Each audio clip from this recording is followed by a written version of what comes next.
Telangana capital news కి స్వాగతం. బులెటిన్లో ముందుగా హెడ్లైన్స్. యూఏఈలో ట్రంప్కు అసాధారణ స్వాగతం, వెంట్రుకలు ఎగరేస్తూ నృత్యం.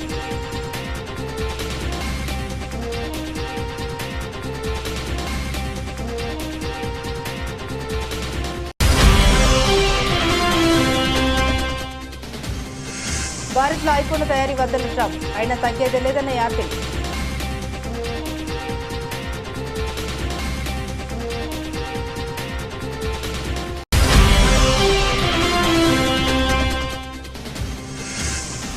మళ్లీ పంజాబ్ విసురుతున్న కరోనా, హాంకాంగ్, సింగపూర్లో మళ్లీ విజృంభిస్తున్న కేసులు.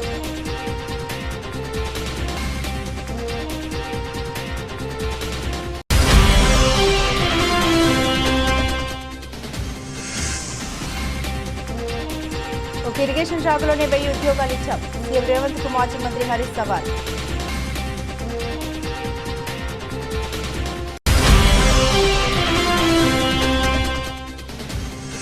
పైల క్లియరెన్స్ కు మంత్రులు డబ్బు తీసుకుంటారని కొండా సురేఖ వ్యాఖ్య. డబ్బుకు బదులు సామాజిక సేవ చేయాలని కంపెనీలకు సూచించామన్న మంత్రి.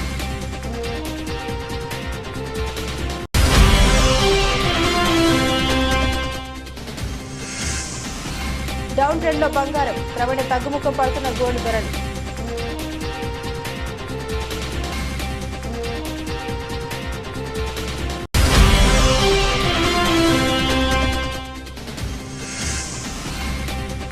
చెరువుల మారిన మైదానం, ఆర్సీబీ ప్లేయర్ల ఆటలు.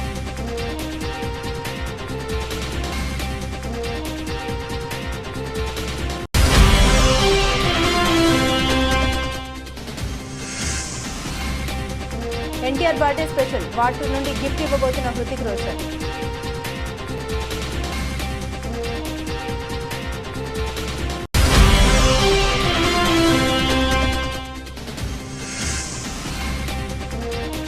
నష్టంలో మొదలైన మార్కెట్లు, 106 పాయింట్ పతనమైన సెన్సెక్స్.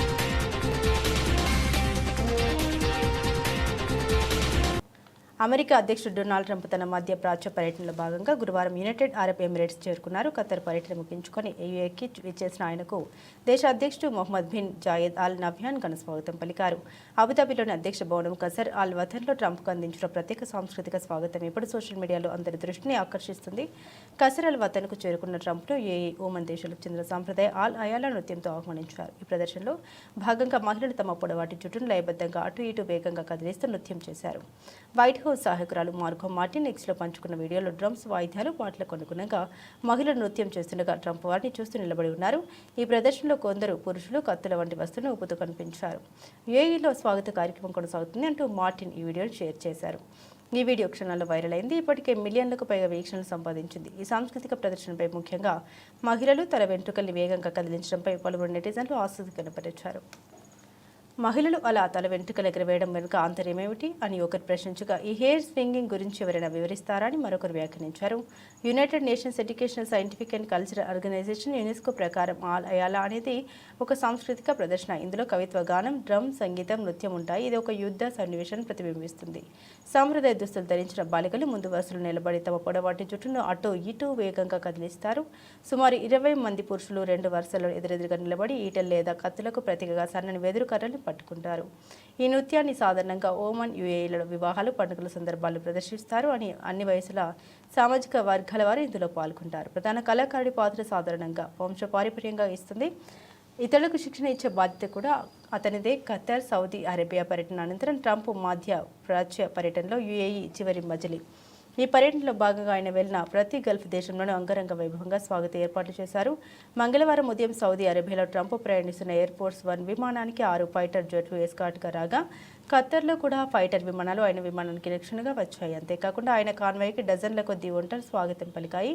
ఈ పర్యటన ద్వారా గల్ఫ్ దేశాల నుండి $1 ట్రిలియన్ పైగా ఆర్థిక పెట్టుబడులకు సంబంధించిన హామీలను ట్రంప్ పొందారని న్యూయార్క్ పోస్ట్ కథనం పేర్కొంది. భారత్ మీద అమెరికా కక్ష కట్టినట్టు కనిపిస్తుంది. ఆ దేశ అధ్యక్షుడి నిర్ణయాలను గమనిస్తే ఇదే అనుమానం కలుగుతుంది. వాణిజ్యం నిలిపివేస్తామని హెచ్చరించి భారత్, పాక్ మధ్య కాల్పుల విరమణకు తాను ఒప్పించినట్టు ట్రంప్ చేసిన ప్రకటనపై ఇప్పటికే దేశవ్యాప్తంగా తీవ్ర వ్యతిరేకత వ్యక్తమవుతుంది. తాజాగా భారత్లో యాపిల్ తయారీ ప్లాంట్పై ఆయన అక్కసు వెళ్లగక్కారు. యాపిల్ కంపెనీ భారత్లో ఐఫోన్ తయారు చేయడం తనకు ఇష్టం లేదని పేర్కొంటూ దేశంలో ఉత్పత్తి కేంద్రాలను విస్తరించకుండా యాపిల్ సీఈఓ టిమ్ కుక్ ఒత్తిళ్లు తెచ్చారు. అలాగే భారత్కు వ్యతిరేకంగా పాక్కు ఆయుధాలు అందించిన తుర్కియాకు క్షిపణులను విక్రయించేందుకు తాజాగా అమెరికా గ్రీన్ సిగ్నల్ ఇచ్చింది. మరోవైపు పహల్గామ్ ఉగ్రదాడి జరిగిన కొన్ని రోజులకే పాకిస్తాన్తో ట్రంప్ కుటుంబ సంస్థ ఒకటి భారీ క్రిప్టో కరెన్సీ డీల్ కుదుర్చుకోవడం గమనార్హం. యాపిల్ కంపెనీ తన ఉత్పత్తి కేంద్రాలను భారత్లో విస్తరించడం తనకి ఇష్టం లేదని ట్రంప్ పేర్కొన్నారు. గల్ఫ్ దేశాల పర్యటనలో ఉన్న ట్రంప్ దోహాలో జరిగిన రౌండ్ టేబుల్ సమావేశంలో మాట్లాడారు. యాపిల్ కంపెనీ సీఈఓ టిమ్ కుక్తో తనకు చిన్న సమస్య ఎదురైందని అన్నారు. యాపిల్ కంపెనీ ఇండియాలో ఐఫోన్లను ఉత్పత్తి చేయడం తనకు ఇష్టం లేదని చెప్పారు. నేను కుక్తో ఇలా చెప్పాను, మై ఫ్రెండ్, నేను నిన్ను బాగా చూసుకుంటున్నాను. నీవు $500 బిలియన్ వ్యాపారాన్ని విస్తరిస్తున్నావు. నువ్వు ఇండియా అంతటా యూనిట్లు ఏర్పాటు చేస్తున్నావని అన్నాను. నువ్వు ఇండియాలో ఉత్పత్తి చేయడం నాకు ఇష్టం లేదు. ఇండియా పట్ల నీకు శ్రద్ధ ఉంటే నువ్వు ఇక్కడే నీ ఉత్పత్తులు తయారు చేసుకో. కానీ ప్రపంచంలో అత్యధికంగా పన్నులు వేస్తున్న దేశాల్లో ఇండియా ఒకటి. అక్కడ ఉత్పత్తులు అమ్ముకోవడం చాలా కష్టమని చెప్పాడు. చైనాలో ప్లాంట్ నిర్మించడం 5 సంవత్సరాలుగా సహిస్తున్నాం. మీరు ఇండియాలో ప్లాంట్ ఏర్పాటు చేయడంపై మాకు ఆసక్తి లేదు. ఇండియా దాని సంగతి అది చూసుకోగలదని చెప్పారని వివరించారు. కుక్తో తన సంభాషణ అనంతరం యాపిల్ కంపెనీ అమెరికాలో తన ఉత్పత్తిని మరింత పెంచుతుందని ట్రంప్ చెప్పారు.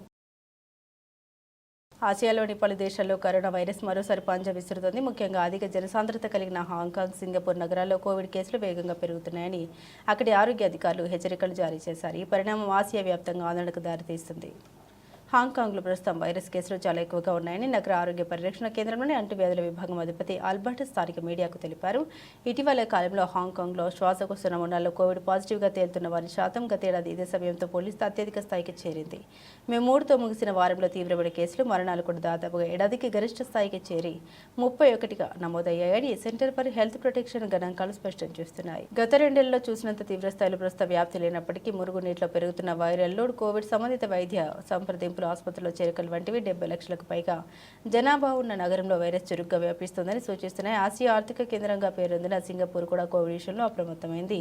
నగర ఆరోగ్య మంత్రిత్వ శాఖ దాదాపు ఏడాది తర్వాత ఈ నెలలో తొలిసారిగా ఇన్ఫెక్షన్ల సంఖ్యపై అధికారిక ప్రకటన విడుదల చేసింది. మే 3తో ముగిసిన వారంలో అంతకుముందు 7 రోజులతో పోలిస్తే కేసుల సంఖ్య 28% పెరిగి 14,200కు చేరుకుంది. రోజువారీ ఆసుపత్రి చేరికలు కూడా సుమారు 30% పెరిగాయి. సాధారణంగా కేసుల సంఖ్య గణనీయంగా పెరిగినప్పుడు మాత్రమే సింగపూర్ ఆరోగ్య శాఖ వివరాలు వెల్లడిస్తుంది. ప్రజల్లో రోగ నిరోధక శక్తి తగ్గడం వంటి కారణాల వల్ల కేసులు పెరుగుతున్నప్పటికీ ప్రస్తుతం వ్యాప్తిలో ఉన్న వేరియంట్లు మహమ్మారి సమయంలో ఉన్నంత వేగంగా వ్యాపించిందా లేదా మరింత తీవ్రమైనవి అనడానికి ఆధారాలు లేవని సింగపూర్ ఆరోగ్య మంత్రిత్వ శాఖ పేర్కొంది. గత కొన్ని నెలలుగా ఆసియా వ్యాప్తంగా కోవిడ్ కేసులు పెరుగుతుండడంతో ఈ 2 ప్రధాన నగరాల్లో తాజా ఉత్పత్తి ఆందోళన కలిగిస్తుంది. టీకాలు క్రమం తప్పకుండా తీసుకోవాలని, ముఖ్యంగా అధిక ప్రమాదం ఉన్నవారు బూస్టర్ డోసులు వేసుకోవాలని ఆరోగ్య అధికారులు ప్రజలకు సూచిస్తున్నారు. చలికాలంలో ఎక్కువగా క్రియాశీలకంగా ఉండే ఇతర శ్వాసకోశ వ్యాధుల మాదిరిగా కాకుండా ఉత్తరార్ధగోళంలో వేసవికాలం ప్రవేశిస్తున్న తరుణంలో కోవిడ్ మళ్లీ విజృంభించడం, అధిక ఉష్ణోగ్రతలు కూడా వైరస్ వద్ద పెద్ద సంఖ్యలో ప్రజల్ని అనారోగ్యానికి గురి చేయగలదని స్పష్టం చేస్తుంది. చిగురుమామిడి మండలం సుందరగిరి గ్రామంలో శ్రీ వెంకటేశ్వర స్వామి బ్రహ్మోత్సవాల్లో భాగంగా స్వామివారికి పట్టు వస్త్రాలు సమర్పించి మంత్రి పొన్నం ప్రభాకర్ ప్రత్యేక పూజలు చేశారు. అనంతరం శ్రీ వెంకటేశ్వర స్వామి రథోత్సవంలో పాల్గొని గ్రామస్తులతో కలిసి రథాన్ని లాగారు. సుందరగిరి మీసాల వెంకటేశ్వర స్వామి ప్రత్యేకమైన దేవాలయ బ్రహ్మోత్సవాలు ఘనంగా జరుగుతున్నాయి. దేవాలయానికి కమిటీ హాల్ కావాలని అడిగారు. కొండపైకి దారి ఏర్పాటు చేయాలని అడిగారు. వర్షం వచ్చినప్పుడు దేవాలయానికి నీళ్లు వస్తున్నాయి, ఆ సమస్య పరిష్కారం చేస్తాం. తెలంగాణ ప్రభుత్వం దేవాలయాలకు సంబంధించి నిత్య పూజలు జరిగే విధంగా చర్యలు తీసుకుంటున్నాం. కాళేశ్వరం సరస్వతి పుష్కరాలు ప్రారంభమయ్యాయి. ప్రజలంతా పుష్కరాల్లో పాల్గొనండి. అన్ని ఏర్పాట్లు చేస్తాం. మహిళలకు ఉచిత బస్సు ప్రయాణం ఉంది. పుష్కరాల్లో పాల్గొని విజయవంతం చేయండి. సరస్వతి పుష్కరాలు మన ఉమ్మడి జిల్లాలో ఉన్నాయి. కాళేశ్వరం వద్ద ప్రాణహిత గోదావరి, సరస్వతి కలిసే త్రివేణి సంగమం వద్ద గౌరవ ముఖ్యమంత్రి గారితో కలిసి పుష్కర స్నానం ఆచరించడం జరిగింది. రాష్ట్ర వ్యాప్తంగా సమృద్ధి వర్షాలతో, పాడి పంటలతో సుఖ సంతోషాలతో ఉండాలని ఆ స్వామివారిని కోరుకుంటున్నారు. రాష్ట్ర ప్రభుత్వం వ్యవసాయానికి సంబంధించి అనేక కార్యక్రమాలు చేపట్టడం జరిగింది. ప్రజాపాలన ప్రభుత్వంలో అన్ని కార్యక్రమాలు సజావుగా జరిగేలా దేవుడి ఆశీర్వాదం ఉండాలని మంత్రి పొన్నం ప్రభాకర్ కోరుకుంటున్నారు. సుందరగిరి శ్రీ వెంకటేశ్వర స్వామి, మీసాల వెంకటేశ్వర స్వామి ప్రత్యేకమైనటువంటి దేవాలయానికి సంబంధించి నూతనంగా కొల్లెట్టి శంకరయ్య గారు చైర్మన్ అయినారు. స్థానిక పెద్దలందరూ కూడా ఉన్నారు. వారి ఆలోచన ప్రకారంగా ఒక కమ్యూనిటీ హాల్ ఫంక్షన్ హాల్ కావాలని, అదేవిధంగా కొండపైకి దారి ఏర్పాటు చేయాలని, దేవాలయం వర్షం వచ్చినప్పుడు కొంత నీళ్లతోటి ఉంటున్నటువంటి సందర్భంగా దాని ఏ విధంగా వాటర్ ప్రభావం పడకుండా ఉండాలనే 3 ప్రధానమైన పనులను దృష్టించడం జరిగింది. వాటిని వెంటనే పరిశీలన చేస్తాం. ఎందుకంటే తెలంగాణ ప్రభుత్వంలో దేవాలయాలకు సంబంధించి పూజలు కానీ దానికి సంబంధించినటువంటి పాశ్చాత్య దాని యొక్క భక్తికి సంబంధించిన విషయంలో ఎక్కడ కూడా నిర్లక్ష్యం జరగకుండా అన్ని రకాలుగా దేవాలయాల యొక్క నిత్య పూజలు జరిగే విధంగా చర్యలు తీసుకుంటా ఉన్నాం. ఇప్పుడు కాళేశ్వరంలో సరస్వతి పుష్కరాలు కూడా ప్రారంభమైనాయి. అనేకమైనటువంటి మంచి ఏర్పాట్లు జరిగినాయి. భక్తులందరూ వచ్చి సరస్వతి పుష్కరాల్లో స్నానం చేయాలని విజ్ఞప్తి చేస్తున్నాను. అందుకు సంబంధించి బస్సులు ఏర్పాటు చేయడం జరిగింది. ముఖ్యంగా మహిళలకు ఉచితంగానే బస్సు. కాళేశ్వరం ప్రాజెక్టు కుప్పకూలిందని పదే పదే కాంగ్రెస్ ప్రభుత్వం తప్పుడు ప్రచారం చేస్తోందని మాజీ మంత్రి సిద్దిపేట ఎమ్మెల్యే హరీష్ రావు ఆగ్రహాన్ని వ్యక్తం చేశారు. ముఖ్యమంత్రి రేవంత్ రెడ్డికి నిజంగా చిత్తశుద్ధి అనేది ఉంటే తాజాగా నేషనల్ డ్యామ్ సేఫ్టీ అథారిటీ తన నివేదికలు సూచించినట్టుగా 7వ బ్లాక్ను తిరిగి నిర్మించి ప్రాజెక్టును వినియోగంలోకి తీసుకురావాలని డిమాండ్ చేశారు. ఆ పని తొందరగా చేయాలని సూచించారు. రాజకీయాలు ముఖ్యమా, రైతుల ప్రయోజనాలు ముఖ్యమా అని నిలదీశారు. ఈ సంవత్సరం ఎస్ఆర్ఎస్పీలో నీళ్లు లేక పంటలు ఎండిపోయాయని ఆవేదన వ్యక్తం చేశారు. కాలం కానప్పుడు కాళేశ్వరం ప్రాజెక్టు తెలంగాణ రైతులకు వరప్రదాయిని అని తెలిపారు. హైదరాబాద్లో గురువారం టీ న్యూస్తో హరీష్ రావు మాట్లాడారు. ప్రజలకు అన్ని తెలుసని అన్నింటినీ గమనిస్తుంటారని తెలిపారు. కాళేశ్వరం ప్రాజెక్టు 1,00,000 కోట్ల అవినీతి అని మంత్రి అంటుండగా 1,50,000 కోట్ల అవినీతి అని మరో మంత్రి చెబుతున్నారని, కానీ బీఆర్ఎస్ ప్రభుత్వం ఖర్చు చేసింది కేవలం 94,000 కోట్లని స్పష్టం చేశారు. కాళేశ్వరం ప్రాజెక్టుతో 1 ఎకరాకు నీళ్లు ఇవ్వలేదని ఓ మంత్రి అన్నారు. కానీ నిన్న సీఎం రేవంత్ రెడ్డి 50,000 ఎకరాలకు నీళ్లు ఇచ్చారని తెలిపారు. నేడు శాసనసభలో సాగునీటి రంగంపై ప్రభుత్వం శ్వేతపత్రం విడుదల చేసింది. అందులో కాళేశ్వరం ప్రాజెక్టులో కొత్త ఆయకట్టు స్థిరీకరణ కింద 20 లక్షల ఎకరాల్లో పంట పండిందని పేర్కొన్నారు. కాళేశ్వరం ప్రాజెక్టు అంటే 3 బ్యారేజీలు, 98 కిలోమీటర్ల పేజర్మెంట్స్, 203 కిలోమీటర్ల టన్నెల్, 1,530 కిలోమీటర్ల గ్రావిటీ కెనాల్, 16 రిజర్వాయర్లు, 19 సబ్ స్టేషన్లు, 21 పంపింగ్ స్టేషన్లు. ఇలా కాళేశ్వరం అంటే మెగా ప్రాజెక్ట్. ఇందులో 100 కంపోనెంట్స్ ఉన్నాయి.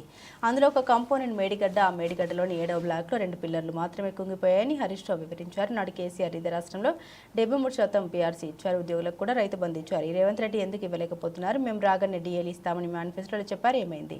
దేశంలో ఉద్యోగులకు అత్యధిక డిఏలు పెండింగ్ ఉన్న రాష్ట్రం ఇప్పుడు తెలంగాణ అయింది. 100 రోజులు అన్ని చేస్తామన్నారు. 500 రోజులు అన్నారు. ఏమైంది?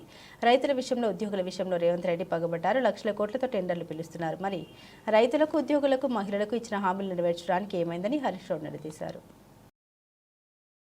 నిజామాబాద్ జిల్లా ఆర్మూర్ మున్సిపాలిటీ పట్టణంలోని పోలీస్ స్టేషన్ ఏరియాలో 2 ముఫ్కాలు, 1 సారంగపూర్ మండలంలో 2, బైసా మండలంలో 1, మెట్పల్లిలో 1, జగరన్పల్లి మండలంలో 1 దొంగతనం ప్రయత్నం చేసి ట్రాక్టర్ దొంగలించారని తెలిపారు. వీరి వద్ద నుండి 12.2 తులాల బంగారం, hero Splendor, royal Enfield bike number MH26ER6549, tractor number TS16EU 1464, Tally number TS16UC5200 దొంగల వద్ద నుండి స్వాధీనం చేసుకున్నామని ఆర్మూర్ పోలీస్ స్టేషన్లో మీడియా సమావేశంలో నిజామాబాద్ పోలీస్ కమిషనర్ సాయి చైతన్య తెలిపారు. మహారాష్ట్రకు చెందిన దొంగల ముఠా హోండా షైన్ బైకుపై బగ్ల వెనుక కూర్చున్న మహిళల్ని, ఆటోలో ప్రయాణిస్తున్న మహిళల్ని ఆటో వెనుక వెళ్లి టార్గెట్ చేసుకుని మహిళల మెడ నుండి బంగారు గొలుసుల్ని తెంపుకొని పారిపోయేవారని తెలిపారు. ఆర్మూర్ పోలీసులు జాతీయ రహదారి 44 పేర్కిట్ వద్ద వాహనాలు తనిఖీ చేయక అనుమానాస్పదంగా తిరుగుతున్న వారిని పోలీసులు అదుపులోకి తీసుకుని విచారించగా ఈ 5 దొంగల ముఠా దొంగతనం ఒప్పుకున్నారని తెలిపారు.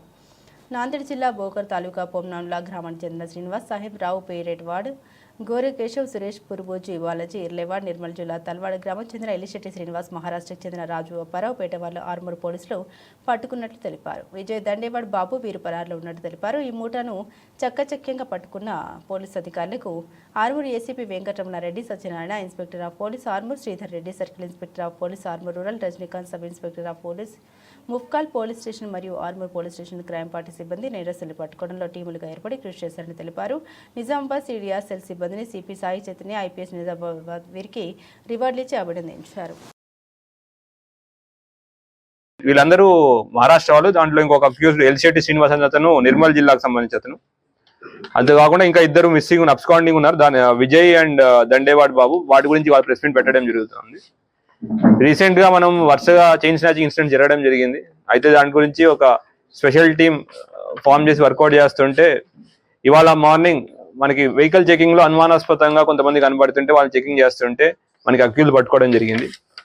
వాళ్ళని పట్టుకుని విచారిస్తూ ఉంటే వాళ్ళ దగ్గర ఒక 12 తులాల బంగారం మిగతా కనబడేసరికి డౌట్ వచ్చి విచారణ స్టార్ట్ చేస్తే వాళ్ళు చెప్పింది ఏంటంటే ఈ 5 ఎవరైతే పట్టుకున్నారో వీళ్ళకి జల్సాలకు అలవాటు పడిపోయి వాళ్ళు యాక్చువల్లీ మహారాష్ట్ర వాళ్ళు ఇక్కడ ఉండి నిర్మల్లో మంజులా నగర్ అనే జిల్లా మంజులాపూర్ అనే గ్రామంలో పనిచేస్తా ఉన్నారు రీసెంట్ గా. అయితే జల్సాలకు అలవాటు పడి ఈసీ మనీ కోసం దొంగతనాలు చేయడం మొదలు పెట్టారు.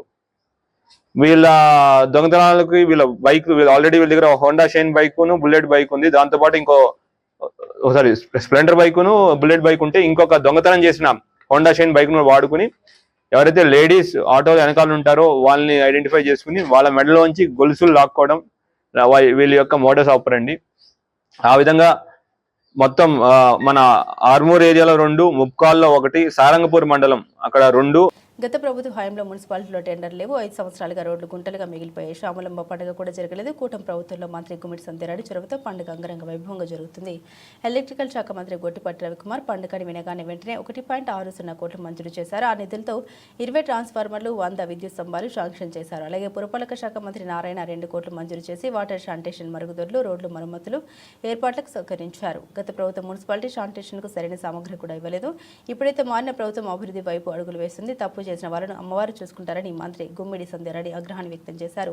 గ్రామాల్లో సీసీ కెమెరాలు ఏర్పాటు చేయాలని, ఎక్కడైనా గొడవలు, అవంతరాలు జరిగితే తక్షణమే తమకు తెలియజేయాలని సూచించారు. పండుగను అంగరంగ వైభవంగా జరుపుకోవాలనుకుంటున్న ప్రజలు చెత్త కవర్లను మున్సిపాలిటీ వాహనాల్లోనే వేయాలని, రోడ్లు, కాలువలు శుభ్రంగా ఉంచాలని గ్రామ ప్రజలకు మంత్రి గుమ్మిడి సంధ్యారెడ్డి పిలుపునిచ్చారు. అమ్మవారి పండుగ సామాలమ్మ తల్లి జరిపించుకుంటుంది. దైవం తన శక్తితో ఎవరిని ఎంచుకుంటే వారి ఆధ్వర్యంలో పండుగ జరుగుతుంది. ఆపితే ఏది ఆగదు. పండుగ దిగ్విజయంగా చేసి సమాధానం ఇస్తామని అన్నారు. ఆ రోజు సాలూరు మున్సిపాలిటీలో మహిళల ఆనందానికి అవధులు లేవు. నిజంగా ప్రతి ఒక్కరు నాకు ఫోన్ నెంబర్ తెలియని వాళ్ళు ఇంటికి వచ్చి కూడా వాళ్ళ సంతోషాన్ని వ్యక్తం చేశారు. కొంతమంది ఫోన్లో చెప్పారు. అంటే ఎంత సంతోషపడ్డారు, ఎంత సంబరపడ్డారు అని అంటే, ఏదైనా ఒక చెడు జరుగుతుంది అంటే మన అమ్మవారి పండుగ చేయలేదు కాబట్టి ఒకవేళ జరుగుతుందేమో అని బాధపడే వాళ్ళందరూ. కానీ మనం అమ్మవారి పండుగ చేద్దామని ఎప్పుడు అనుకున్నామో అందరూ కూడా మనసు నిండింది. అందరికీ మనసు నిండుగా ప్రశాంతంగా అందరూ కూడా అమ్మవారి పండగ పనులు 5 నెలల ముందు నుండే మొదలు పెట్టుకున్నారు ప్రతి ఇంట్లో కూడా. అందుకని మనం 4 నెలల ముందు నుండి ఈ కార్యక్రమాలు మొదలు పెట్టాలి అనుకున్నాం. ముందు పండగ చేద్దాం అనుకున్నాం. 4 నెలల ముందే నేను అధికారులతో ఒక రివ్యూ మీటింగ్ పెట్టాను. రివ్యూ మీటింగ్ ఇప్పుడు మున్సిపాలిటీకి ఏం కావాలి, మనకి మెయిన్గా పండగ సక్సెస్ అవ్వాలంటే ఎలక్ట్రికల్ డిపార్ట్మెంట్. సంగారెడ్డి జిల్లా చౌటుకూరు మండలంలో అకాల వర్షానికి తెలిసిన వరి ధాన్యాన్ని మాజీ ఎమ్మెల్యే చంటి క్రాంతికిరణ్ స్థానిక నేతలతో కలిసి పరిశీలించారు. వడ్ల కొనుగోలు విషయంలో ప్రభుత్వం మరియు అధికారుల మధ్య సరైన ప్రణాళిక లేక అకాల వర్షానికి రైతులు నష్టపోవాల్సిన పరిస్థితి ఏర్పడిందన్నారు. వరి ధాన్యం కొనుగోలు కేంద్రాలు ప్రారంభమైన రోజులైన ధాన్యం కొనని పరిస్థితి దాపరించడం చాలా దారుణమన్నారు. ఎక్కడ చూసిన ధాన్యం సంచులు వర్షం నీటిలో తడిసిపోవడం చాలా దారుణమన్నారు. లారీలు సకాలంలో రాకపోవడం వల్ల రైతులు 6 గంటలు శ్రమించి పండించిన ధాన్యం పూర్తిగా తడిసిపోయిందని, మొలకలు వచ్చే ప్రమాదం ఉందన్నారు. వరి దిగుబడికి అనుగుణంగా ప్రభుత్వం ప్రణాళికలు వేయకపోవడం, అధికారులు మొద్దు నిద్ర వీడకపోవడం సరిపోయిందన్నారు. స్థానిక మంత్రి దామోదర్ రాజనరసింహ అధికారులతో రివ్యూ చేసి కళ్ళాలు తడిసిన ధాన్యాన్ని వెంటనే కొనుగోలు చేయాలని మాజీ ఎమ్మెల్యే చంటి క్రాంతికిరణ్ డిమాండ్ చేశారు. కాంక్రీట్ కాలువల పేరుతో క్రాప్ హాలిడే ప్రకటించి రైతులను నష్టపరచడమే కాకుండా శ్రమించి పండించిన ధాన్యం ప్రభుత్వం సకాలంలో కొనుగోలు చేయకపోవడం రైతుల సంక్షేమాన్ని పూర్తిగా కాంగ్రెస్ ప్రభుత్వం గాలికి వదిలేసిందని క్రాంతికిరణ్ ఆరోపించారు. వడ్ల సేకరణ కేంద్రాన్ని మేము సందర్శించడం జరిగింది. ఇప్పుడు మీరు చూస్తున్న ఈ ప్రాంతం అంతా కూడా మొత్తం వర్షంతో నిండిపోయినది. అక్కడ జోకి పెట్టిన వడ్లు సంచులుగా ఉన్నాయి. ఇక్కడ ఇంకా జోకాల్సి ఉన్నది. ఇవి జోకినాయా? దాదాపు జోకి సంచుల్లో పెట్టి 1 వీక్ అవుతుంది. కానీ లారీలు సకాలంలో రాకపోవడం వల్ల నిన్న రాత్రి వచ్చిన వర్షానికి ఇవన్నీ కూడా మొత్తం తడిసిపోయినాయి. రేపు పొద్దునడికి బహుశా మొలకలు కూడా వచ్చే అవకాశం ఉంటుంది ఇక్కడ. ఎందుకంటే ఇది ప్రధానంగా మా పుల్కల్ మండలు, ఆందోళన మండలు వరి ఎక్కువ మండే మండలాలు, 2 మండలాలు. ఈ చక్రియాలు కూడా మొత్తం ఈ గ్రామం మొత్తం దాదాపు 600 పైగా ఉండే ఎకరాల్లో మొత్తం కూడా ఇంతకు చెరుకుండే ఇప్పుడు వరి వేస్తున్నారు. వరి వచ్చిన దిగుబడికి అనుగుణంగా దాన్ని ఎట్లా ప్రకృతి చేయాలి, ఎట్లా ట్రాన్స్పోర్ట్ చేయాలని ఒక ప్రణాళిక లేకపోవడం వల్ల రైతులు చాలా ఇబ్బంది ఎదుర్కొంటున్నారు. రైతులు ఇక్కడ తీసుకొచ్చి దాదాపు 15 రోజులు కళ్ళాల్లో వెయిట్ చేయాల్సి వస్తుంది. తడిచిపోయిన ధాన్యాన్ని ఏమో తీసుకోమని చెప్పి ఒక దగ్గర అంటున్నారు, ఇంకో దగ్గరనేమో కొలిసిన తర్వాత కూడా జోకిన తర్వాత కూడా వాటిని ట్రాన్స్పోర్ట్ చేయడానికి వెహికల్స్ రావడానికి 1-10 రోజులు పడుతుంది. ఇంకో అస్తవ్యస్తంగా ఇది కొనుగోలు అనేది జరుగుతుంది. దీన్ని వెంటనే స్పందించి ప్రభుత్వం దీన్ని ఒక స్ట్రీమ్ లైన్ చేయాలని చెప్పి మేము డిమాండ్ చేస్తున్నాం. ఎందుకంటే తెలంగాణ రాష్ట్ర అటవీ పర్యావరణ దేవాదాయ శాఖ మంత్రి కొండా సురేఖ చేసిన వ్యాఖ్యలు రాజకీయంగా తీవ్ర దుమారంపై ఫైళ్ల క్లియరెన్స్ కోసం మంత్రులు డబ్బులు తీసుకుంటారంటూ ఆమె చేసిన వ్యాఖ్యలు వివాదాస్పదమయ్యాయి. వివరాలకు వెళ్తే గురువారం వరంగల్లో ప్రభుత్వ బాలికల జూనియర్ కళాశాల భవన నిర్మాణానికి మంత్రి కొండా సురేఖ శంకుస్థాపన చేశారు. ఈ సందర్భంగా మాట్లాడుతూ, నేను అటవీ శాఖ మంత్రిగా ఉన్నందున కొన్ని కంపెనీలు ఫైళ్ల క్లియరెన్స్ కోసం నా వద్దకు వస్తుంటాయి. సాధారణంగా మంత్రులు ఇలాంటి ఫైళ్లను క్లియర్ చేయడానికి డబ్బులు తీసుకుంటారు. కానీ నేను మాత్రం వారికి ఒక్క నయ పైసా కూడా ఇవ్వదని, దానికి బదులుగా పాఠశాల నిర్మాణం వంటి సామాజిక సేవ చేయాలని చెబుతున్నామని చేశామని వ్యాఖ్యానించారు. ఒక కంపెనీ ఫైల్ ఆమోదం కోసం తనను సంప్రదించినప్పుడు ఆ కంపెనీకి కాలేజీ భవనం నిర్మించాలని సూచించినట్టు మంత్రి తెలిపారు. ఆ కంపెనీ 4.5 కోట్ల వ్యయంతో భవన నిర్మాణానికి ముందుకొచ్చిందని, ఇది తనకు ఎంతో సంతోషాన్నిచ్చిందని ఆమె పేర్కొన్నారు. అయితే మంత్రి చేసిన ఈ వ్యాఖ్యలు కాంగ్రెస్ ప్రభుత్వ ప్రత్యర్థులకు అస్త్రంగా మారాయి. ఇది ప్రభుత్వంలో అవినీతికి నిదర్శనమంటూ వారు విమర్శలు గుప్పించారు. ఈ నేపథ్యంలో మంత్రి కొండా సురేఖ శుక్రవారం ఎక్స్ వేదికగా స్పందించారు. తన వ్యాఖ్యల్ని కొందరు పూర్తిగా వక్రీకరించారని ఆమె ఆరోపించారు. తన గత బీఆర్ఎస్ ప్రభుత్వంలోని మంత్రులు ఏ పని చేయాలని నా డబ్బులు తీసుకునేవారని నేను అన్నాను.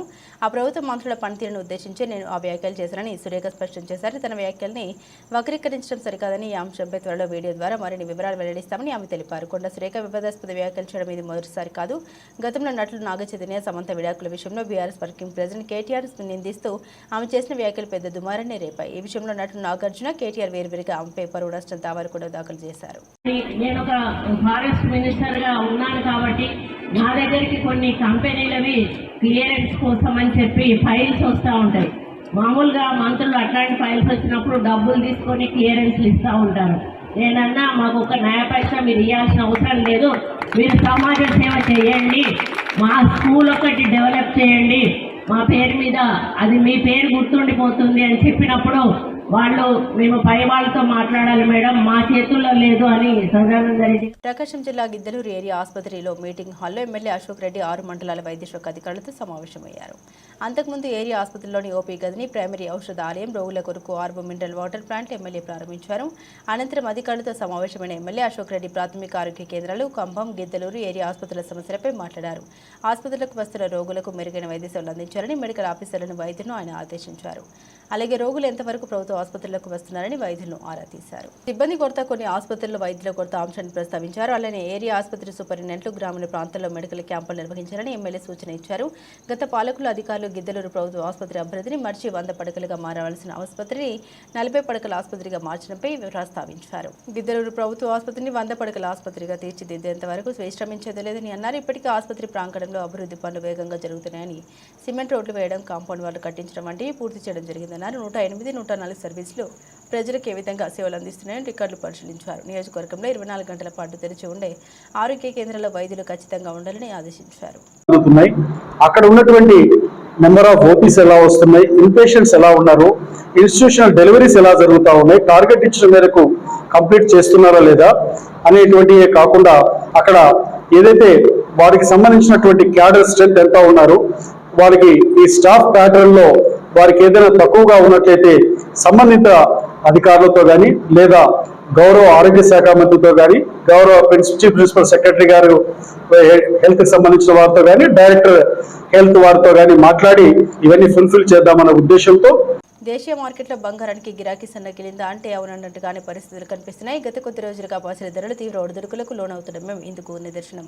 ఈ క్రమంలోనే దేశ రాజధాని ఢిల్లీలో 2 రోజుల్లోనే పుత్తడి రేటు దాదాపు 2,500 రూపాయలు పడిపోయింది. గురువారం 24 క్యారెట్ల తులం విలువ 1800 దిగజారి 95,050కి పరిమితమైంది. బుధవారం కూడా 650 క్షీణించగా, సోమవారం అయితే ఏకంగా 3,400 పతనం కావడం గురువారం గమనార్హం. హైదరాబాద్లోనూ బంగారం ధరలు దిగుస్తున్నాయి. గురువారం 24 క్యారెట్ల తులం రేటు 2,330 తగ్గి 93,930గా నమోదైంది. 22 క్యారెట్ల 10 గ్రాముల బంగారం విలువ 1,950 పడిపోయి 86,100గా ఉంది. అయితే ధరలో స్థిరత్వం లోపించడం కొనుగోలుదారుని వేచి చూసి దూరంలోకి నెడుతుందని జ్యువెలర్స్ వాపుతున్నారు. మార్కెట్లో ఈ ఒడిదుడుకులు తగ్గితే వ్యాపారం తిరిగి పుంజుకోవచ్చని ఆశాభావాన్ని వ్యక్తం చేస్తున్నారు. గత నెల ఏప్రిల్ 22న దేశీయంగా పసిడి ధర ఆల్ టైమ్ హైని తాగుతూ తులం 24 క్యారెట్లు 1,01,600 పలికిన సంగతి విదితమే. బంగారంతో పాటు వెండి ధరలు దిగొస్తున్నాయి. వరుసగా 4 రోజులు రేట్లు పడిపోగా గురువారం మరో 1000 తగ్గి కిలో వెండి విలువ 97,000కు పరిమితమైంది. బుధవారం 1,450 పతనమవగా మొత్తంగా ఈ 4 రోజుల్లో 2,900 క్షీణించినట్టయింది. కాగా అంతర్జాతీయ మార్కెట్లో ధరలు పడిపోతున్నాయని, ఆ ప్రభావం దేశీయ మార్కెట్ పైన సహజంగానే ఉంటుందని అఖిల భారత సరఫరా అసోసియేషన్ తెలిపింది. ఇక అంతర్జాతీయంగా స్పాట్ మార్కెట్లో ఔన్స్ గోల్డ్ రేటు $16.81 దిగి $3,160.71కు చేరింది. మొత్తానికి ఆయా దేశాల మధ్య భౌగోళిక, రాజకీయ, వాణిజ్యపరమైన ఉద్రిక్తతలు తగ్గడంతో ఇన్వెస్టర్లు తమ పెట్టుబడులను బంగారం నుండి వెనక్కి తీసుకుంటున్నారని మార్కెట్ నిపుణులు తాజా ట్రెండ్ను విశ్లేషిస్తున్నారు. ఇది ధరల క్షీణతకు దారితీస్తున్నట్లు అభివర్ణిస్తున్నారు. దేశీయ స్టాక్ మార్కెట్లో గురువారం నష్టాలు ప్రారంభమయ్యాయి. బ్లూ చిప్ స్టాక్స్ ఆసియా మార్కెట్లో ప్రతికూల పౌర్ణమి నేపథ్యంలో నష్టాలు మొదలయ్యాయి. 30 షేర్ల BSE bench mark index Sensex ప్రారంభ ట్రేడింగ్లో 106.78 పాయింట్లు పతనమై 81,223.78 పాయింట్లకు చేరుకుంది. ఎన్ఎస్ఈ నిఫ్టీ 38.45 పాయింట్లు తగ్గి 24,628.45 పాయింట్లకు చేరుకుంది. ప్రస్తుతం సెన్సెక్స్ 280.95 పాయింట్లు తగ్గి 81,049.61 పాయింట్ల వద్ద కొనసాగుతుంది. నిఫ్టీ 58.85 పాయింట్లు తగ్గి 24,608.05 పాయింట్ల వద్ద ట్రేడ్ అవుతుంది. సెన్సెక్స్లో Power Grid, IndusInd Bank, Axis Bank, Sun Pharma, Infosys, Mahindra and Mahindra, Kotak Mahindra Bank, HDFC బ్యాంకులో నష్టాలు చవిచూశాయి. Tata Motors, Adani Sports, Tata Steel, Tech Mahindra, UltraTech Cement లాభాలు నమోదు చేశాయి. ఇదిలా ఉండగా విదేశీ సంస్థాగత పెట్టుబడిదారుల బుధవారం 931.80 కోట్ల విలువైన షేర్లను కొనుగోలు చేశాయి. ఆసియా మార్కెట్లో దక్షిణ Korea KOSPI, Japan Nikkei 225 index, Shanghai ఏసీఐసి composite index, Hong Kong Hang Seng నష్టాలతో ట్రేడ్ అవుతున్నాయి.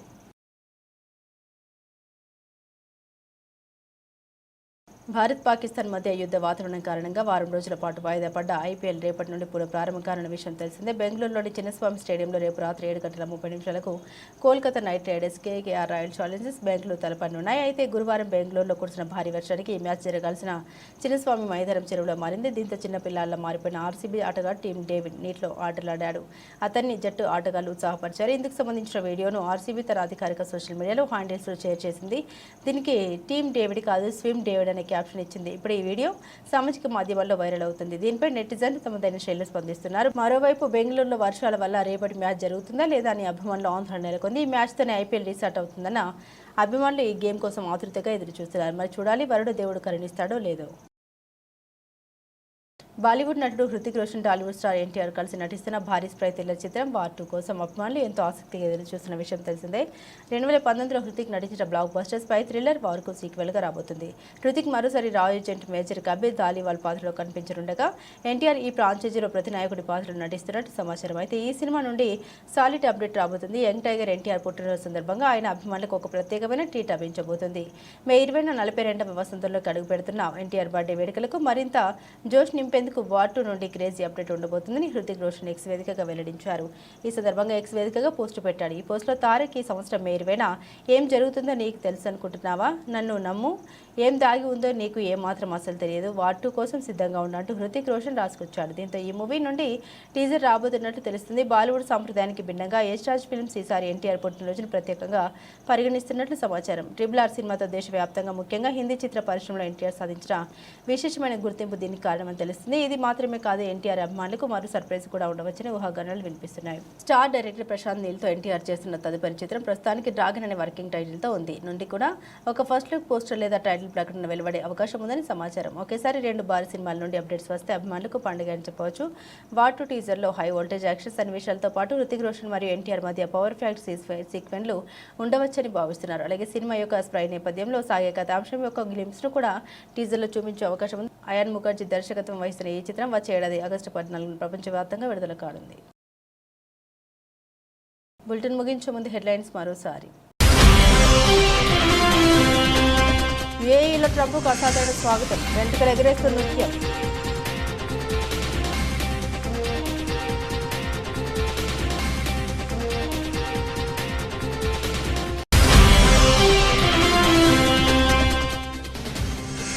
భారత్లో ఐఫోన్ తయారీ వద్దన్న ట్రంప్, అయినా తగ్గేదే లేదన్న యాపిల్.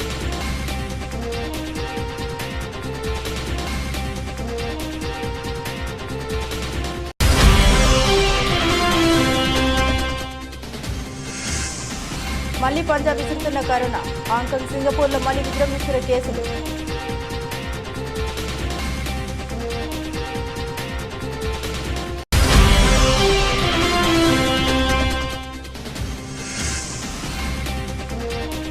ఒక ఇరిగేషన్ శాఖలోనే 1000 ఉద్యోగాలు ఇచ్చాం, సీఎం రేవంత్ కు మాజీ మంత్రి హరీష్ సవాల్.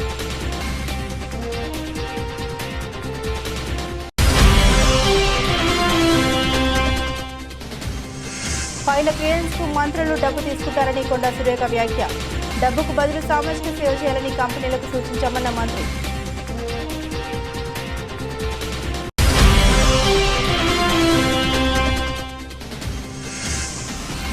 డౌన్ ట్రెండ్ లో బంగారం, క్రమేణ తగ్గుముఖం పడుతున్న గోల్డ్ ధరలు.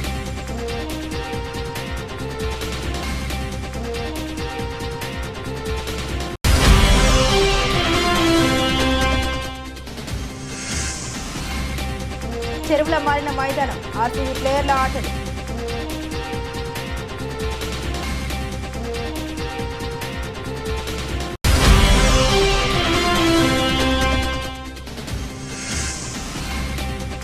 ఎన్టీఆర్ బర్త్డే స్పెషల్ పార్ట్ 2 నుండి గిఫ్ట్ ఇవ్వబోతున్న హృతిక్ రోషన్.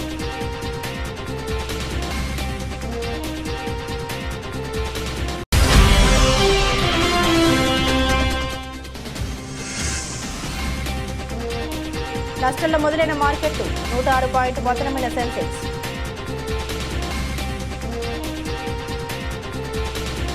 ఇవి బులెటిన్లోని విశేషాలు. తిరిగి మరో బులెటిన్తో మళ్ళీ కలుసుకుందాం. అంతవరకు సెలవు. నమస్కారం.